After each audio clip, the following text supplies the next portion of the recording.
नमस्ते प्रिय मित्रों। जैसे कि मैं कह रहा था कि हमारे आज के सत्संग का विषय है सादगी की आध्यात्मिक महत्वता। और ये बहुत ही अच्छा विषय है एक नज़रिए से देखा जाए तो। और हालाँकि विषय सादगी पे है और सरलता पे है, लेकिन काफ़ी बार मैंने अपने जीवन में पाया है कि जो मेरी परिभाषा रही है सरलता के बारे में या सादगी के बारे में, वो हकीकत से काफ़ी दूर रही है। और मैं ये इसलिए कहना चाहता हूँ क्योंकि काफ़ी बार हम जीवन में सोच सकते हैं कि ये करना सच में सादा जीवन होता है, या ऐसे रहना या इस प्रकार से हमारा जीवन जीना मतलब सादा जीवन होता है या सरल जीवन होता है। लेकिन कभी-कभार हम हकीकत से काफ़ी दूर चले जाते हैं, और शायद आप नहीं जाते हैं, मैं ज़रूर चला गया था काफ़ी बार अपनी सोच में इस विषय को लेके।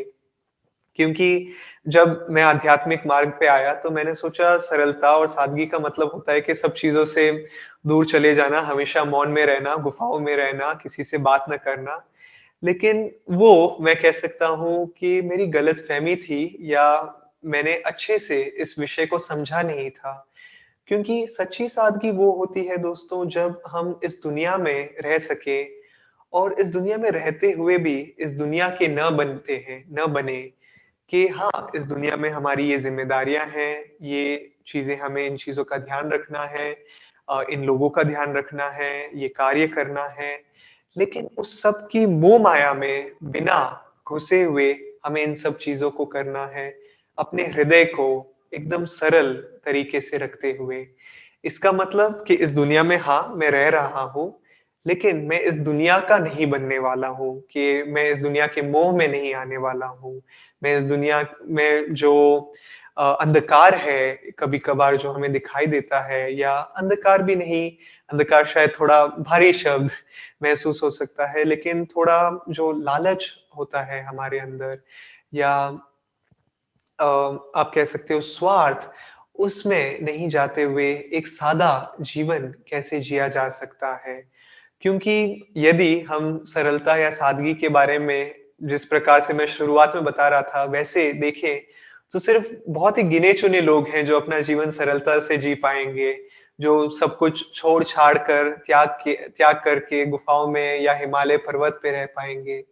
लेकिन इस मार्ग पे परमहंस योगानंद जी और उनके जो परम गुरु थे, और उनके जो परम गुरु थे लहरी महाशय, स्वामी श्री युक्तेश्वर जी, वो इस कारण से इस दुनिया में नहीं आए कि वो दिखा सके कि कैसे हम सब कुछ त्याग के, सब कुछ छोड़ के जा सकें, बल्कि कैसे हम अपनी दैनिक ज़िम्मेदारियों को निभा सकें, एक सरल स्वभाव के साथ में। और इसका मतलब ये है कि हाँ, शायद मेरे पास एक गाड़ी है, आपके पास एक गाड़ी है, आपके पास एक घर है, आपको नौकरी, आपको कोई व्यवसाय करना पड़ रहा है, कोई बिज़नेस करना पड़ रहा है। लेकिन ये सब चीज़ें चीज़ें करने का अर्थ ये नहीं है कि हमारा जीवन सादा नहीं है या हमारा जीवन सरल नहीं है। लेकिन ये ज़रूरी है कि हमारा जो एटीट्यूड है, हम किस नज़रिए से इस कार्य को देखते हैं, वो ज़्यादा महत्वपूर्ण रहता है इस स्थिति में।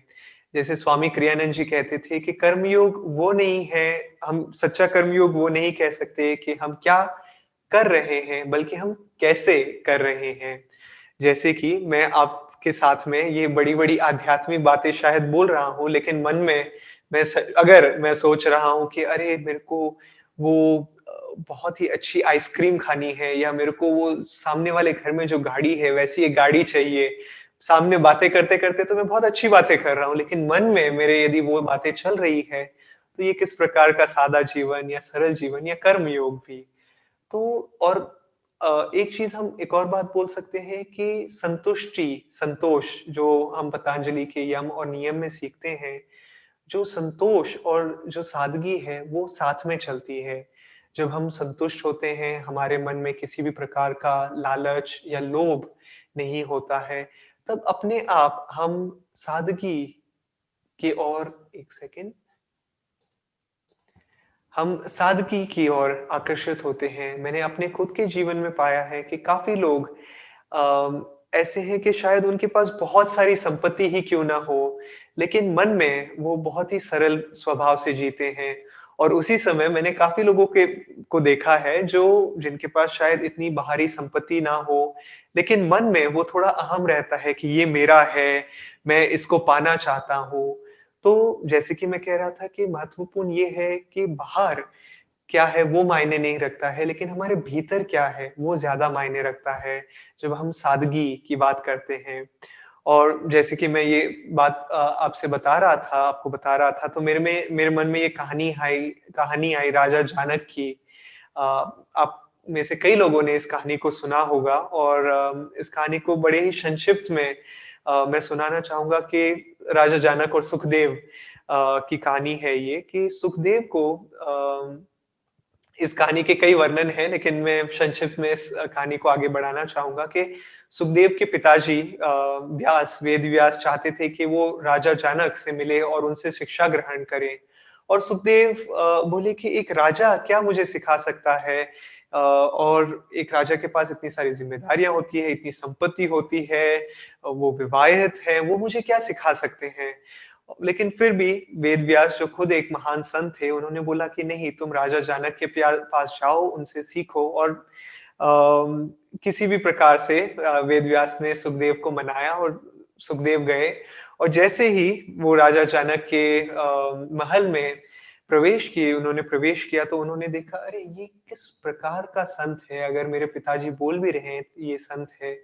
और इधर मतलब इतनी बड़ी-बड़ी मूर्तियाँ, ये बड़ा महल, ये बड़े-बड़े आलीशान कमरे, यहाँ सोना, यहाँ इतने सारे नौकर-चाकर और वो चलते-चलते राजा जानक के पास गए। राजा जानक इतने बड़े सिंहासन पे बैठे थे और राजा जानक से सुखदेव पूछे कि मैं आपकी क्या सहायता कर सकता हूँ, क्या मदद कर सकता हूँ? तो सुखदेव ने कहा कि मेरे पिताजी ने मुझे आपके पास भेज दिया अध्यात्म के मार्ग पे आगे बढ़ने के लिए और आपसे आध्यात्मिक बातें सीखने के लिए, लेकिन मुझे पता नहीं है कि मैं आपसे क्या सीख सकता हूँ? ऐसा क्या है आपके पास जो मेरे पास नहीं है? और राजा जानक ने बोला कि उन्होंने उनसे बात करना शुरू किया और उन्होंने बोला कि नहीं मुझे पता नहीं कि आपके पिताजी ने मुझे आपको मेरे पास क्यों भेजा, लेकिन क्योंकि आप इतनी दूर से आए हैं, तो क्यों ना आप अ, बैठें और हम थोड़ी देर आध्यात्मिक बातें कर सकें। तो सुखदेव अपनी किताबों के साथ में आए थे ग्रंथ और के साथ में और वो बैठे राजा जनक के साथ में और वो ग्रंथों का वर्णन करने लग गए। और तभी एक गार्ड आया, एक अम, जो सिपाही है वो आया था और वो कमरे में प्रवेश किया और राजा जनक ने बोला कि मैं अभी सुखदेव के साथ समय व्यतीत कर रहा हूँ, तुम क्यों मुझे परेशान कर रहे हो? तो अम, इस सिपाही ने कहा कि नहीं, नहीं राजा ये बहुत महत्वपूर्ण है राजा जानक। हमारे जो शासन में एक जगह पे एक स्थान पे जो हमारे महल से बहुत नज़दीक है, वहाँ पे आग लग गई है। और राजा जनक ने बोला कोई बात नहीं, मैं अभी सुखदेव से आध्यात्मिक बातें कर रहा हूँ। मैं अध्यात्म में हम दोनों अध्यात्म में आगे बढ़ना चाहते हैं, तो मुझे अभी डिस्टर्ब मत करो। तो उन्होंने उस सिपाही को वापस भेज दिया और उन्हें तुम लोग इन इन सब चीज़ों का ध्यान रख सकते हो। सिपाही गया और कुछ देर के बाद में वो वापस आया सिपाही, मुझे पता नहीं कितनी देर बाद लेकिन वो आया और फिर वापस वो बोला, "अरे! महाराज वो अग्नि अपने पास आ रही है, आग अपने महल के पास निकटतम आती जा रही है। हमें जल्दी से महल को खाली करना पड़ेगा और आपकी जो सेफ्टी है उसके लिए भी ये महत्वपूर्ण है कि आप यहाँ से चले जाइए।" और राजा जनक ने बोला, "तुम क्यों मुझे बार-बार परेशान कर रहे हो? तुम्हें मैंने बताया था कि मैं सुखदेव के साथ में हूँ, मुझे आध्यात्मिक बातें करनी है। मैं सुखदेव से आध्यात्मिक बातें सुन रहा हूँ और हम आध्यात्मिक बातें शेयर कर रहे हैं।"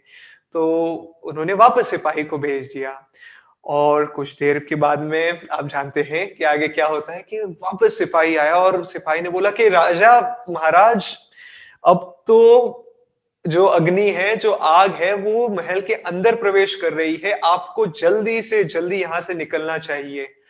और राजा जानक कहते हैं कि देखो सिपाही, तुम मुझे अब बिल्कुल भी परेशान नहीं करोगे। मैं अपना पूरा ध्यान सुखदेव की ओर दे रहा हूँ और हम अध्यात्म की बातें कर रहे हैं। तुम हमें बिल्कुल परेशान मत करो और वापस मत आना। और सुखदेव इस समय थोड़े चिंतित हो गए। उन्होंने बोला कि इधर ये किस प्रकार का राजा है कि इधर उसके महल में आग लगी हुई है, बिल्कुल भी प्रैक्टिकल नहीं है ये राजा तो। लेकिन फिर भी राजा जनक आध्यात्मिक बातें कर रहे थे, कहानियाँ बता रहे थे, कहानियाँ सुना रहे थे और सुखदेव के मन में पीछे ही पीछे वो सोच रहे थे कि अरे! ये आग कभी भी आ सकती है, ये क्या हो रहा है? और फिर धीरे-धीरे वो गर्माहट आग की और वो जो महल के बाहर उस कमरे के बाहर जो आवाज़ें आ रही थी सिपाहियों की, वो भी सुनाई दी सुखदेव को और सुखदेव चिंतित हो गए और फिर जैसे ही उन्हें दिखा कि अरे थोड़ी-सी चिंगारी कमरे में आने लगी, उन्होंने अपनी किताबें उठाई और वो उठने लगे और तब राजा जनक ने बोला कि अब तुम्हारा अध्यात्म कहाँ गया सुखदेव? अब तुम्हारा ईश्वर पे विश्वास कहाँ गया? और तब उसी समय पूरी आग, पूरी जो महल को घिरी हुई आग वो ढल गई और सुखदेव ने महसूस किया, देखा अपने खुद के नेत्रों से, आँखों से कि राजा जनक कितने महान थे। ये नहीं ज़रूरी था कि राजा जनक कितने महान बाहरी रूप से थे कि ये बड़े महल थे उनके पास में, इतनी बड़ी प्रजा थी जिनका वो ध्यान रखते थे, इतनी सारी संपत्ति थी, लेकिन मन में वो ईश्वर के थे। मन में वो एक भक्त थे, एक साधक थे, एक सरल इंसान थे और इस कारण से वो एक संत भी थे क्योंकि उनकी चेतना ईश्वर के साथ थी। तो उसी प्रकार दोस्तों मैं काफ़ी बार सोचता हूँ इन चीज़ों के बारे में और मैं सोचता हूँ कि इधर राजा जानक के जीवन में इतनी सारी ज़िम्मेदारियाँ रही होंगी और फिर भी वो चिंतित नहीं रहते हैं, एकदम इतनी सरलता से उन्होंने इस परिस्थिति को सँभाला और मेरे खुद के जीवन में मैं छोटी-छोटी बातों पे कभी-कभार या तो घबरा जाता हूँ या मन चंचल हो जाता है या ध्यान करना मुश्किल हो जाता है। लेकिन हम पाएँगे दोस्तों कि धीरे-धीरे ध्यान के साथ में और सही एटीट्यूड के साथ में कि हाँ, जो भी मेरे जीवन में आ रहा है, वो मुझे ईश्वर ही तो दे रहे हैं और जो मुझे ईश्वर दे रहे हैं क्योंकि वो ईश्वर का है, जब ईश्वर को सही लगे, तो वो मेरे से ले भी लेंगे और उनको जो पता है कि कब मेरे लिए कोई चीज़ सही है या गलत है।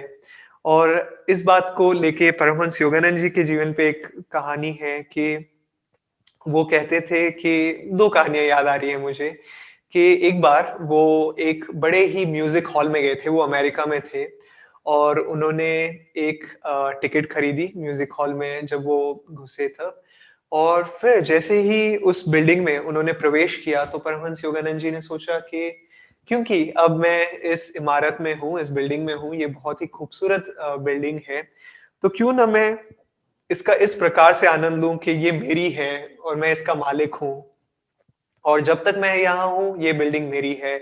तो पूरे आनंद के साथ में वो उस बिल्डिंग में चले, टहले और पूरा आनंद लिया और जैसे ही वो निकले, उन्होंने कहा कि उन्होंने उस बिल्डिंग को अपने मन में वापस ईश्वर को दे दिया। तो वैसे ही दोस्तों कि जो भी हमारे जीवन में आए, ये नहीं कहें क्योंकि एक पहलू ये भी है कि हम कह सकते हैं कि नहीं-नहीं सब कुछ माया है, सब कुछ मोह है, मुझे कुछ भी नहीं चाहिए। तो हम चीज़ों को दूर रख सकते हैं, लेकिन नहीं, योगानंद जी कहते थे कि जो भी आप आनंद लें, जो भी आपके जीवन में है, चाहे वो मित्र हों, चाहे वो अच्छी चीज़ें हों, उन्हें ईश्वर के आनंद के साथ में आनंद लीजिए उनका और फिर वापस ईश्वर को दे दीजिए और इस प्रकार से कोई कर्म भी नहीं बनता है हमारे जीवन में।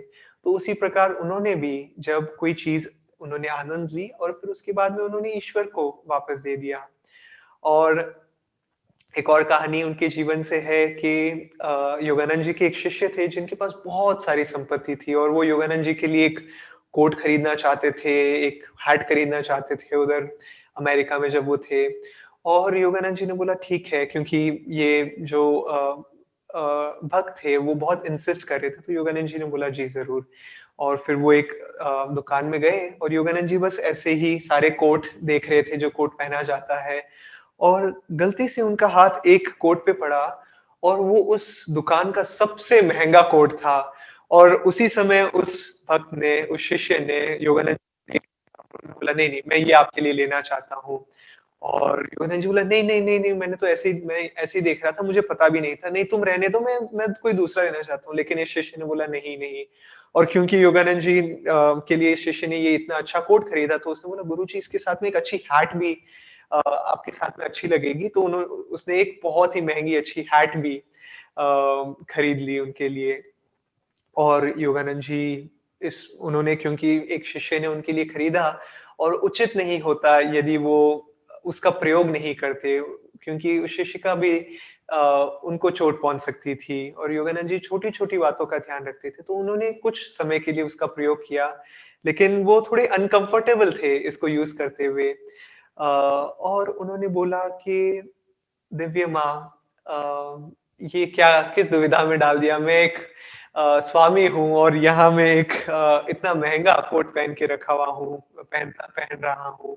और एक दिन जब वो कहीं पे गए थे, तब वो जहाँ कोट खोल रहे थे, तब उनको एक मन में ज्ञान हुआ कि ये कोट दिव्या माँ लेने वाली है उनके साथ में। तो योगानंद जी ने बोला, "कोई बात नहीं", और उन्होंने कोट खोल के रख दिया, बस ये ध्यान रखा कि उनकी कोई ज़रूरत की चीज़ कोट की जेब में ना रहे। तो उन्होंने सारे जेब और पॉकेट सब खाली कर दिए और फिर उन्होंने वो चले गए जहाँ भी उस बिल्डिंग में थे, चले गए कोट को उतार के, क्योंकि वहाँ बाहर ठंड रहती है, अंदर हीटिंग रहती है अमेरिका में, तो कोट रख के वो अंदर चले गए। और जैसे ही वो स्थान पे आए अपना कार्य संपूर्ण करके, उन्होंने देखा कोट गायब है। लेकिन उन्होंने देखा कि वो जो टोपी है, वो हैट है, वो अभी तक वहीं पे पड़ी थी। और योगानंद जी ने बोला अपने ही मन में कि दिव्या माँ ये क्या कर दिया आपने? आप ये टोपी भूल गई। और फिर कुछ ही दिनों में फिर दिव्या माँ ने वो टोपी भी ले ली। तो आप देख सकते हैं दोस्तों कि हाँ, योगानंद जी ने वो अपने जीवन में गाड़ियों में भी ट्रैवल करे हैं, वो सफ़र करते थे। अ, वो बस जब लेक्चर देते थे उसी समय वो अपने स्वामी के कपड़े पहनते थे अमेरिका में, जो गेरुआ रंग है। बाकी समय जैसे लोग उधर की वेशभूषा पहनते थे, वैसे ही वो भी पहनते थे।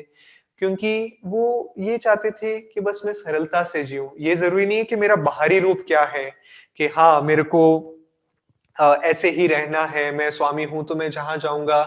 उस समय 1920 में जब योगानंद जी गए थे, वहाँ की जनता तैयार नहीं थी एक स्वामी को देखने के लिए, तो वो उस समय जब भी वो बाहर रहते थे, जब ट्रेन में सफ़र करते थे, तो नॉर्मल कपड़े पहना करते थे। कभी-कभार स्वामी के जो गेरुआ कपड़े होते हैं, जो धोती और कुर्ता होता है, वो भी पहना करते थे। ख़ैर वो इस कहानी का तात्पर्य नहीं था, इस कहानी का मुख्य बात ये थी कि वो सरलता से जीते थे। और एक बार योगानंद जी एक व्यक्ति से मिले थे जो बिल्कुल फटे हुए कपड़े के साथ में थे और वो बिल्कुल अ, मतलब बहुत ही बुरी स्थिति के कपड़ों में थे और मतलब उनका पूरा रूप, नाक नक्शा एकदम बुरी तरह से उन्होंने रखा हुआ था। और योगानंद जी ने उनको देखते हुए कहा कि तुम ऐसे क्यों रह रहे हो? और उसने बोला कि मैं एक साधक हूँ, मैं एक रिनंसिएट हूँ, मैं एक सन्यासी हूँ। और योगानंद जी ने बोला कि ये सच्चा साधक का रूप नहीं है। और योगानंद जी कहते थे कि हमें एक साधक के रूप में, एक सन्यासी के रूप में, हमें हकीकत में किसी भी प्रकार की मोह से दूर रहना चाहिए। लेकिन तुम गरीबी के मोह में लगे हुए हो। और उसी प्रकार दोस्तों योगानंद जी बार-बार अपने ब्रह्मचारियों को भी कहते थे, उनके हर प्रकार के शिष्यों को कहते थे कि पुराने ज़माने में पहले कहा जाता था कि वो ज़्यादा आध्यात्मिक है जो ज़्यादा गरीब है।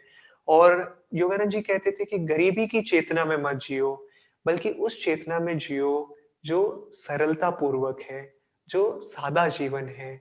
और वो हमेशा कहते थे simple living and high thinking, सादा जीवन और उच्च विचार। और वापस सादा जीवन मतलब गरीबी नहीं है, किसी बुरे वातावरण में रहना नहीं है, बल्कि सरल ऊँचे वातावरण में रहना है। जब हम अपना घर रखते हैं, जैसे भी रखते हैं, सुंदर रखते हैं, चाहे उसमें ज़्यादा तड़क-भड़क ना हो, लेकिन साफ-सुथरा, सुंदर उस प्रकार रखते हैं। तो ये सब कुछ कहानियाँ दोस्तों मैं आपसे शेयर करना चाहता था, क्योंकि काफ़ी बार जैसे मैं बोल रहा था ऐसे होता है कि अरे! सरल मतलब सब कुछ त्यागना है, कुछ नहीं रखना है। नहीं, सरल मतलब वो ज़रूरी है कि हमें किस चीज़ की ज़रूरत है, मन में लोभ नहीं रखना और जो भी चीज़ मिले उसका आनंद लेना ईश्वर के साथ में। किसी के लिए एक गाड़ी का रहना बहुत ज़रूरी है और एक व्यक्ति एक बड़ी गाड़ी के साथ में एक सरल जीवन जी सकता है अगर उसको रोज़ अपने कार्य करने के लिए उस गाड़ी की ज़रूरत है। किसी को फ़ोन की ज़रूरत होती है, किसी को महँगे फ़ोन की ज़रूरत होती है क्योंकि उसका कार्य फ़ोन में ही लगा हुआ है। वो अपने फ़ोन करता है, व्हाट्सऐप करता है। मैं ये लैपटॉप से बात कर रहा हूँ, तो मुझे एक अच्छे लैपटॉप की भी ज़रूरत है। ऐसे ना हो कि मैं आपसे बात कर रहा हूँ, ये सत्संग दे रहा हूँ और अचानक से ये लैपटॉप बंद हो जाए। लेकिन यदि ये लैपटॉप अचानक से बंद हो गया, तो मुझे नहीं लगता मैं रोने वाला हूँ। मैं बोलूँगा, दिव्य माँ, ईश्वर, गुरु, आपने ये लैपटॉप दिया था, ये आपका लैपटॉप, ये आपने ये लैपटॉप वापस ले लिया। और दोस्तों हम पाते हैं फिर कि जैसे-जैसे हम और ये कहानी मैं इस कहानी के साथ में ये सत्संग अंत करना चाहूँगा कि अ, एक बार योगानंद जी से किसी ने पूछा था कि तुम्हारे संस्था की क्या है संपत्ति? और योगानंद जी ने कहा कि हमारी कोई संपत्ति नहीं है, ईश्वर हमारी संपत्ति है। और बाद में योगानंद जी ने अपने शिष्यों को कई साल बाद में कहा कि उस समय हकीकत में हमारी कोई संपत्ति नहीं थी, सिर्फ़ ईश्वर ही हमारी संपत्ति थी। और इसके साथ में दोस्तों कि जो भी जीवन आपका हो, आपको आपके जीवन के बारे में मुझसे ज़्यादा पता है। तो अपने जीवन में देखिए कि क्या कोई चीज़ें हैं जो हम बिना मतलब उनका प्रयोग कर रहे हैं, जिन चीज़ों की हमें आवश्यकता नहीं है? और अगर नहीं है तो उनको छोड़ दें। और मुझे पता नहीं, मैंने बोला था कि वो मेरी आखिरी कहानी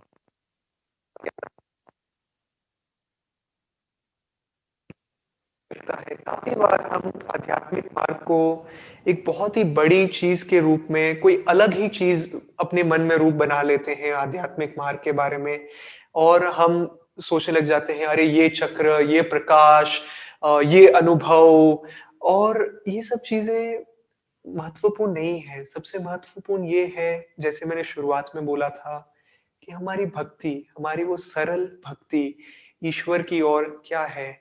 यदि हम सरलता से एक आध्यात्मिक मार्ग पे, ये नहीं कि अच्छा उस आध्यात्मिक मार्ग पे ये तकनीक है, इस आध्यात्मिक मार्ग पे ये तकनीक है, ये गुरु वो सिखा रहा है, वो गुरु या ये सिखा रहा है, इस यूट्यूब वीडियो पे ये तकनीक सीखने को मिल रही है। इस व्यक्ति की क्लास में ये सीखने को मिल रहा है। नहीं, जब अगर आपको पता है कि कोई मार्ग सच्चा है और आपको लगता है कि वो मार्ग आपका खुद का मार्ग है, तो सरलतापूर्वक, निष्ठापूर्वक, पूरी भक्ति के साथ और सादगी के साथ एक कदम के बाद एक कदम लेते जाइए और आप पाएँगे कि शायद ये सादगी दैनिक जीवन में आपको दिखे नहीं कि आपको आध्यात्मिक मार्ग पे कैसे आगे बढ़ा रही है। लेकिन कई साल बाद आप पीछे मुड़ के देखोगे और आप देखोगे, अरे! मैं इतना बोझ उठा रहा था कि मुझे ये चाहिए, मुझे वो चाहिए। लेकिन हकीकत में मुझे जो ईश्वर दे रहे हैं, बस वही चाहिए और जो ईश्वर ले रहे हैं, वो उनका है और मैं उनको वापस देने के लिए तैयार हूँ। तो दोस्तों, इसके साथ मैं आपसे विदा लेता हूँ और मैं आशा करता हूँ कि आप भी अपना जीवन जैसे योगानंद जी ने कहा था, एक सरल और सादा जीवन जिए, उच्च विचारों के साथ में और ऊँची चेतना के साथ में। ओम शांति, शांति, शांति।